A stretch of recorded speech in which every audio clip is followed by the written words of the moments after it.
Hello friends, welcome to defence matrix. तो आज हम जिस रिपोर्ट के बारे में बात करने वाले हैं, ये एक्चुअली डिस्कशन का टॉपिक नहीं होना चाहिए, पर हमारे यहाँ जिस तरीके की सिचुएशन है हमें बार बार इसको डिस्कस करना पड़ता है।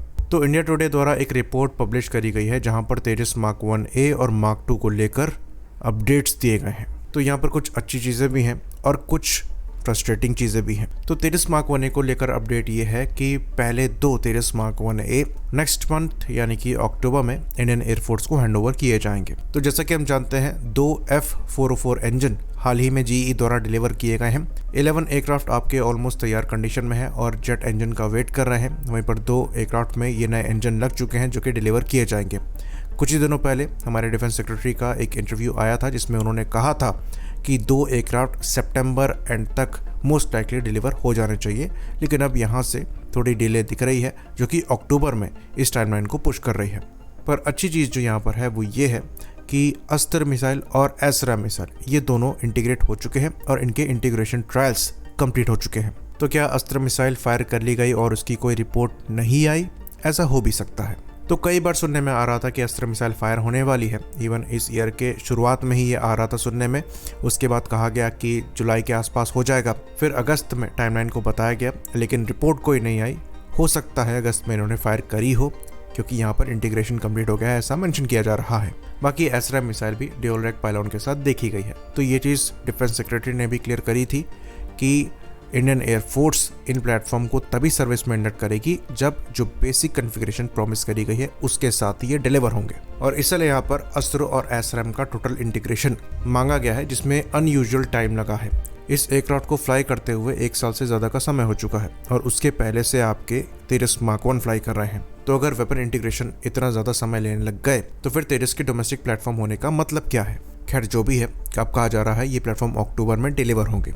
तो ऐसा नहीं है कि खाली इंजन इशू ही यहाँ पर रहा है, ये चीज़ हम क्लियर कर दें। अदर इंटीग्रेशन इश्यूज भी यहाँ पर रहे हैं।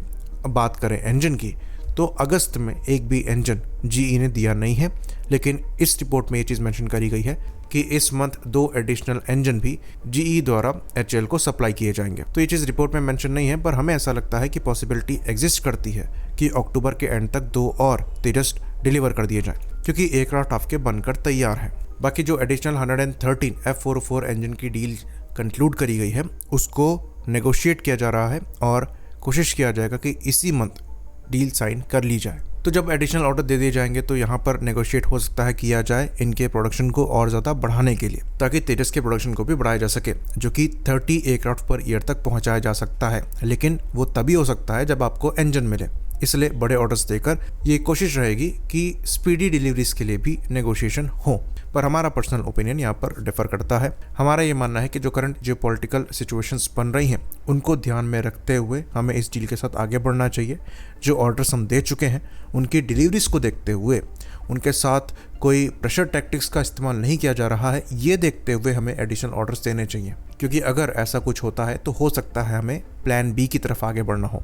और वैसे भी ये जो 97 एडिशनल एयरक्राफ्ट हैं ये आपको 2029 से पहले डिलीवर नहीं होंगे, जो चीज़ इस रिपोर्ट में भी मेंशन करी गई है। तो आपके पास अभी 4 साल आराम से हैं, और अगर US द्वारा किसी भी तरीके की प्रेशर टैक्टिक्स का इस्तेमाल किया जाता है इन इंजन्स को लेकर तो हमें प्लान B की तरफ भी देखना पड़ सकता है, जिसके अंतर्गत तेजस में नए इंजन को लगाने पर भी विचार करना पड़ सकता है। अभी रश करना समझदारी नहीं होगी। ऑल्दो आइडिया जो यहाँ पर है इसके पीछे ये अंडरस्टैंडेबल है। डिफेंस सेक्रेटरी द्वारा यही चीज़ कही गई थी कि एडिशनल तेजस के ऑर्डर के साथ ये चीज़ इंश्योर करी जा रही है कि जो आपके पास अवेलेबल प्लेटफॉर्म है उसको लेकर एक मैच्योर इंफ्रास्ट्रक्चर खड़ा हो सके, जहां पर प्राइवेट प्लेयर्स भी उतने ही इन्वॉल्व हों जितनी पब्लिक सेक्टर की कंपनीज हैं, ताकि ये फ्यूचर के प्रोग्राम्स में भी हेल्प करे। तो ये आइडिया अच्छा है, पर अमेरिकन इंजन की अनसर्टेनिटी यहाँ पर एग्जिस्ट करती है। खैर, ये तो रही बात तेजस मार्क 1A की, लेकिन तेजस मार्क 2 को लेकर जो रिपोर्ट आ रही है अगर ये सही है तो ये बहुत बुरी न्यूज़ है। यहाँ पर बताया जा रहा है कि तेजस मार्क 2 का जो रोल आउट है इसको अब 2027 में शेड्यूल किया गया है। एक समय पर ये इस प्लेटफॉर्म के सर्विस इंडक्शन की टाइमलाइन हुआ करती थी। तो पहले रोल आउट बताया जा रहा था इस ईयर के एंड तक, और ये बहुत पहले की बात नहीं है, इसी साल के एरो इंडिया की बात हम कर रहे हैं। उसके बाद फिर 2026 के फर्स्ट क्वार्टर में बताया गया और अब 2027 बताया जा रहा है। अगर आप प्रोटोटाइप को रोल आउट करने में इतना ज़्यादा समय ले रहे हैं तो किसी कीमत में आप इस प्लेटफॉर्म की टेस्टिंग 3 साल के पीरियड में ख़त्म नहीं कर सकते। तो 2023 में ही प्रोटोटाइप डेवलपमेंट के लिए अमाउंट सैंक्शन हो गई थी। और ऐसा नहीं है कि इस अमाउंट के सैंक्शन होने से पहले कोई काम ही नहीं हो रहा था, काम पैरेलल में फिर भी चल रहा था। लेकिन 2023 के बाद से आप एयरक्राफ्ट को बना रहे हैं और वो प्रोटोटाइप अगर आप 4 साल ले रहे हैं रोल आउट करने में, तो ये इनएफिशिएंसी को शोकेस करता है।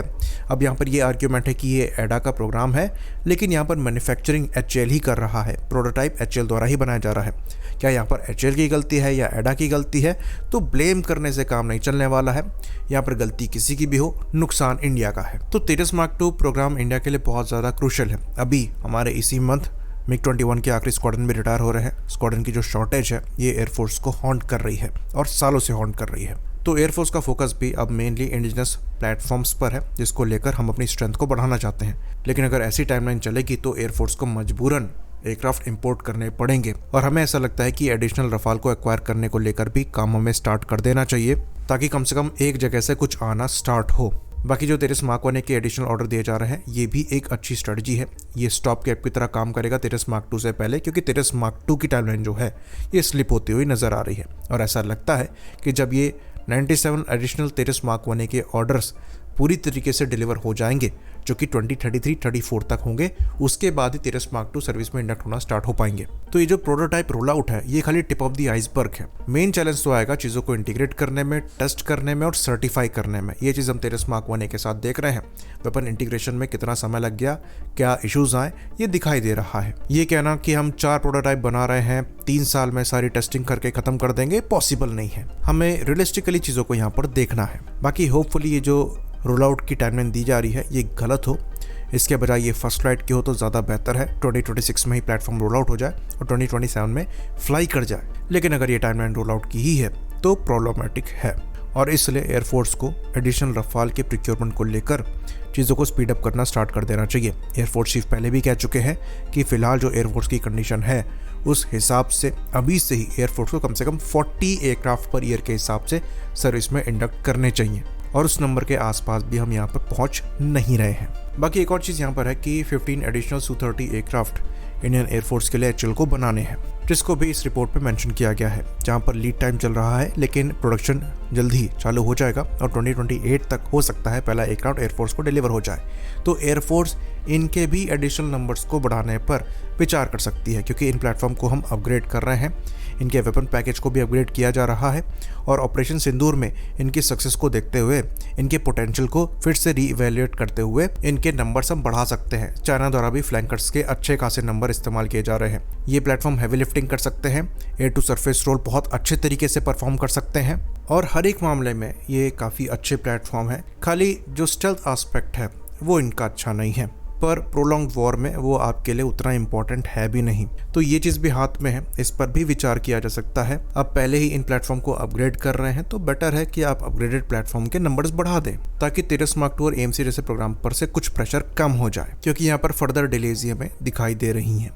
आई होप इन्फॉर्मेशन यहाँ पर क्लियर रही हो। इसी बात पर इस वीडियो को हम खत्म करेंगे। लाइक करिए, सब्सक्राइब करिए। जय हिंद।